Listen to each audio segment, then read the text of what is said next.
Yo, what's up? I'm Brian here doing another video for you guys, and this time we're taking a look at the Studio Series Revenge of the Fallen Jetfire. So I might not take a look at the combination mode in this video, I might save that for another video, but taking a look at the Revenge of the Fallen Jetfire, this is very nice. It transforms into a blackbird, and it looks amazing. So the original version was huge. The original Revenge of the Fallen toy was a massive leader class figure. This definitely feels smaller, but that doesn't mean it's tiny either. This is still pretty big. It's just, I mean, the original toy was mind-blowing, and this one's not as mind-blowing, but it's still pretty decently sized. Taking a look at the alt mode, I like the red stripes on the side. I like the fact that it's still got that skunk on the side. It's got some tampos here. And right here, it's got a yellow dot right there, painted cockpit, so that's very nice, and a bunch of robot kibble underneath, but that's not new to Alien Transformers jets from the movies. Taking a look at the bottom, you can see that the axe is stored right here, and the landing gear, which is also his cane, is stored right here, right between the beard, which is kind of funny, and you can actually fold that down, so that's pretty cool. But, yeah, the jet mode has a lot of nice detailing going on here and everywhere. It's just, it's so nice. Yes, these bits are rubbery, and this one's a little warped, but it's not so bad. The tempo right here is super tiny, too. I really do like that. I wish there was some scratched off Decepticon logos that would make things really stand out, but otherwise, this is a pretty cool looking Jetfire.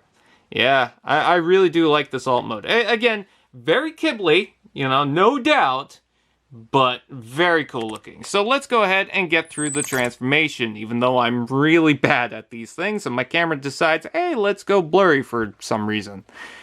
I will try to show this as best as I can. I'm not the best when it comes to these things, but we will try. Anyways, the landing gear just plugs inside here, so you want to take that off. That just folds up like so. So you want to extend that off like that. And that forms a cane. Take this and you want to unplug that like so. There are two gaps right here that the axe will plug into. You also want to take this and you want to untab that from there. And you want to just get those out of the way. And you want to mind that those exist while you're doing the transformation, because you don't want them to get stuck somewhere. Alright, now that you have it something like this, what I like to do is try to disassemble these side sections. And it's kind of tricky.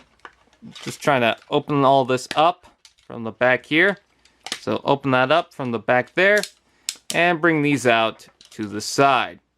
What I then like to do is take this and open that up, swing that up like so, and things will start to move around. Bring this down like that, and take the arms, and try to, there's a double joint right here. This tab will go into this section right there.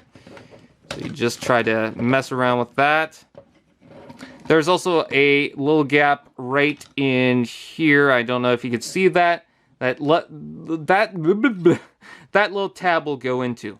Also, if you got the spare abdomen section for the Optimus Prime in the combination mode, because you got to swap it out if you got the Dark of the Moon version, you can take the spare one and put it inside there like so. It does not affect the transformation for any of the modes, so don't be concerned about it. Anyways, again, take that out, move that on the double joint, that will slide into there, and we'll just leave that out of the way. He's also got a wicked hat.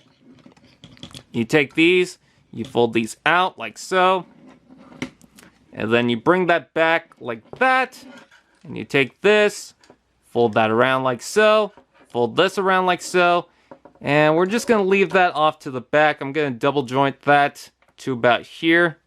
I don't know if that's the best way to describe it, but we're going to leave that like so.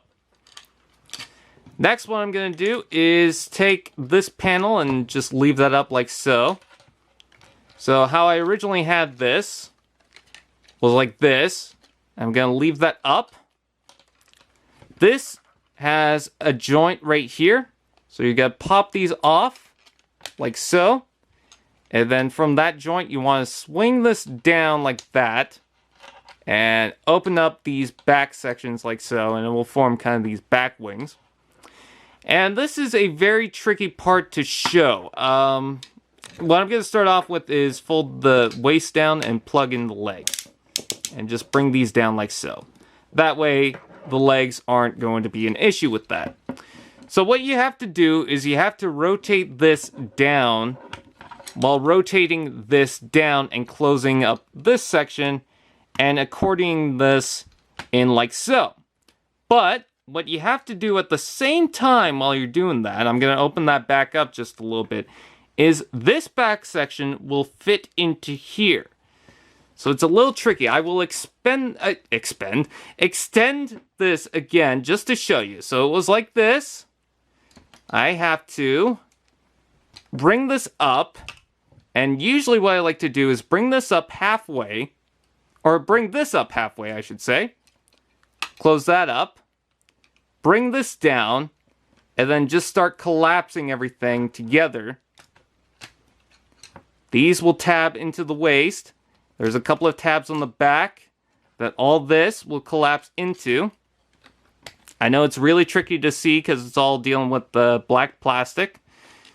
But essentially you got that. And you got the entire torso of Jetfire. Next you could take these rubbery bits and you can plug them onto the side here. And that completes the torso of Jetfire. And that's a lot for him to do. You know, it gets a lot of the kibble out of the way. And he still manages to have some combination mode to him. It's kind of surprising. Anyways, these will fold up like so. And you bring that around like that. When you fold them down, you have to remember to open these up. Because it's a pain in the ass to try and open them up again. If you get that wrong. Open up the legs. And then you take the feet and you fold them down like so. You want to, from this joint right here, rotate that around like so. Extend that out. Bring that down. Bring out the foot. Fold this up. Rotate that around. Take this little flap. And then just bring that down. And there you have the leg. Same thing on the other side. Open that up. Rotate this around. Extend this down. Bring out the foot. Fold that down. Flip out this flap. Rotate it from here. And fold that all down like so. Next, what you want to do is bring out the hand and you can rotate them, and something fell in the back. Scared the crap out of me. Like so. And there you have... Oh, forgot. Open up these side things. And there you have Jetfire in his robot mode. And man, does he look big. I mean, I said in the Optimus review that Grimlock was I can't talk today. Grimlock was the last figure to feel like a leader class toy. And then I completely forgot that Jetfire existed. This guy is massive. He's not super tall, but you can tell that he is a big figure because he comes out like this. So he feels nice. Probably not as big as the original Jetfire toy, but still, I mean, he looks good. Plus, also, he doesn't have any of that dark blue that's kind of weird. He's nice, he's black, he's dark gray, he's got some silver accents, his face looks fantastic. It doesn't look weird where you couldn't even tell where the mouth is. I could see the mouth right there. I could tell where it is. Yeah, this is a good looking figure. Yeah, I mean, look at the hands even.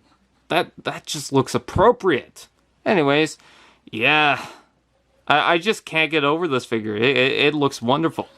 So, he's got a ball joint on the head, I believe. So it goes up and down. It can rotate side to side. It can even move side to side, so that's nice. Arms, they rotate forward and back, and I don't seem to have this tabbed in fully, but whatever. It seems to stand just fine. Out and in. Rotation below. The wrist can rotate, but be careful because there's a number of joints. I feel like I'm going to snap one of them. And yeah, he's got a number of joints at the wrist, so that's good. The legs can move forward and back, although they're going to be hitting that rubber thing. out and in. There's a rotation joint right here, so that's nice. I guess you can use this as a joint, but it's really for transformation. And you've got 2 joints right here, so you can really extend them out. If you want to make him taller, yeah, you could totally do that. So I guess he does match up to the size of a old leader class figure. So that's pretty cool, but I personally like to keep his feet like that. Also, the foot can rotate side to side and move forward to back. So, very cool. Well, not rotate, can tilt side to side is what I meant to say. You know what I meant to say. Plus, also, you can move the heel if you want, so you can have something like that if you need it. So, yeah, very cool figure. Great paint applications. You can see some of the wiring with the blue and red, some of the black and silver right here, the silver right down here. It's just wonderful to look at. Every time I see this, I'm mesmerized by a piece of detail on this. I know some people think, this isn't the essential Jetfire, this isn't the Jetfire I remember, and, you know, that's fair, but there's a lot of work put into this. Also, you can rotate these out if you want something different, so that's nice. Anyways, he also comes with his cane, so he's got some accessories. That just plugs right into here, like so. He kind of has to reach down in order for it to hit the ground, but that's not too bad. You can make it work, I'm sure. Yeah, that's not bad. He also comes with his axe, which plugs into his hand like so. It's also got a tabbing section right here, so you can store it on the back, although that looks really weird, so I'm not going to do that. I'm just going to leave it like so, and I don't mind. For a quick size comparison, I will do, let's see. I will bring out the Optimus Prime. Despite this being the Dark of the Moon version, yeah, I really do like the size of that. Again, he feels massive. Let's see. I've got, as well, the Revenge of the Fallen version of Optimus Prime. Yeah, they look pretty good together. And last but not least, for size comparison, since I've got it, the Revenge of the Fallen Scavenger. Even though I think Scavenger is supposed to be much bigger than that, but still, 2 big guys. They look big, so I don't mind that. And that's my review of the Revenge of the Fallen Studio Series Jetfire. Honestly, he just looks amazing. I love the detail, I love the design, I love the head sculpt, I love pretty much everything about this toy. There really isn't much to complain about. We will take a look at the combination in another video. Until then, that is pretty much it. Thank you guys for watching. Like, comment, share, subscribe, and all those fun doodads. And I will see you guys